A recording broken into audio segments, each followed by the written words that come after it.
آپ کہیں گے یہ کیسے ہو سکتا ہے؟ بھائی چوتھے آسمان پر سورج چمکتا ہے، دن کو جب چمکتا ہے پورے جہان میں روشنی کر دیتا ہے۔ ایک تو چمک اس کی، یہ چمکنا عام ہے کہ روشنی کر دیتا ہے، لیکن کچھ اس کی چمک جو ہے خاص نوعیت کی ہے۔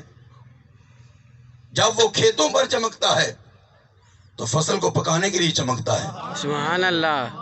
یہی سورج جب باغوں پر چمکتا ہے تو پھل پھول کو پکانے کے لیے چمکتا ہے۔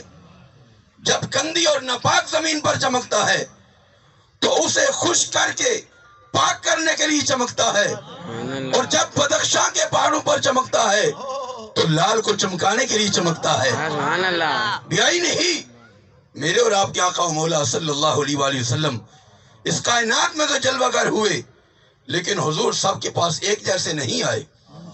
حضور کسی کی آنکھوں میں تشریف لائے کہ صرف کفار نے حضور کو دیکھا، ابو جہل نے دیکھا، ابو لہب نے دیکھا، حضور تو ان کے سامنے بھی تھے۔ اور کسی کے صرف دماغ میں تشریف لائے کہ کسی نے صرف دور سے آپ کا نام سن لیا۔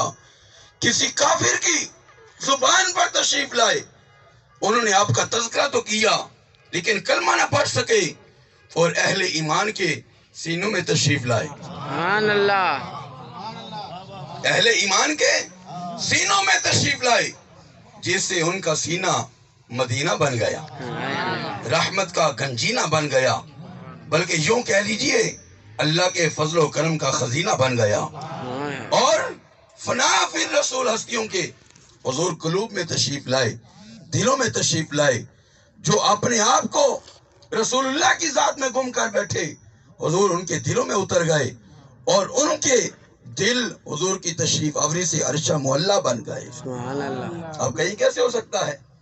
کسی کی کان میں، کسی کی آنکھ میں، کسی کی زبان پر، کسی کے سینے میں۔ تو بھائی آسان سی بات ہے، قرآن سب کے پاس ہے، سب کے گھروں میں ہے، لیکن قرآن کسی کے ہاتھ میں آتا ہے۔ میں توجہ چاہوں گا، کسی کے صرف ہاتھ میں آتا ہے قرآن، کسی کی صرف نکاح میں آتا ہے قرآن، کسی کی صرف زبان پر آتا ہے، اور قرآن کسی کے سینے میں جگہ بناتا ہے، قرآن کسی کے دل میں جگہ بنا لیتا ہے۔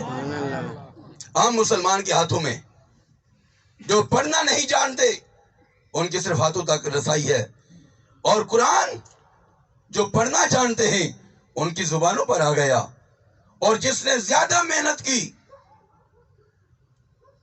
کوشش کر لی، اس نے قرآن کو اپنے سینے میں جگہ دے لی، حافظ قرآن بن گیا۔ اور علماء اور عشاق صوفیاء اپنے دل میں جگہ دیتے ہیں۔ کسی نے زبان سے صرف تلاوت کی، کسی نے سینے میں محفوظ کر کے زبانی تلاوت کی، لیکن کوئی ایسی ہستیاں ہیں کہ جن کے سامنے صرف قرآن پڑھا جائے تو قرآن کی گہرائی تک اتر جاتے ہیں۔ وہ جانتے ہیں پڑھنے والا کیا پڑھ رہا ہے۔